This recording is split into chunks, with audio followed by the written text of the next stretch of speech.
Let me show you a tool I just got that it's going to make my life easier for this kind of project. So one of the things I'm doing is the control panel that mounts up here. So this is the top of the this is the top of the vehicle. And the control panel that's going to mount on top, I want it to mount with a space, or actually what I want it to mount is on rubber mounts. So I bought a bunch of these little rubber mounts that, you know, they thread into, they go into a hole, and then you can put a bolt in here. And it just gives the control panel, take some of the vibration out of it. Help the electronics last longer. The autopilot doesn't want to vibrate. So I want this to look nice. If you look at this one over here, this bolt doesn't come through here. I want to show you about this tool I just got that installs these little things here called riv nuts. Okay, cross between a rivet and a nut.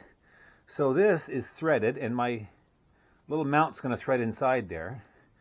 And so what happens is you drill this hole a little bit bigger than what you want the bolt to be. So this riv nut fits down inside.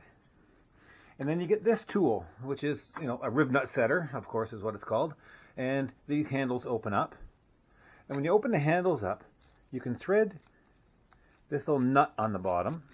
Okay, and this nut is the same threads as the nut of the mounts I'm buying or using. So then you can put this in the hole.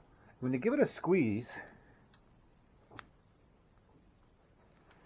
it pulls it collapses the outside surface, if you will, of the riv nut, and it clamps it tight in that hole.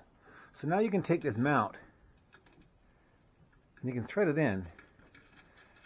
Okay, and it does a really nice job, right? You can't see the hardware, everything's fit nicely. So this is just another example of having the right tool for the job makes a big difference.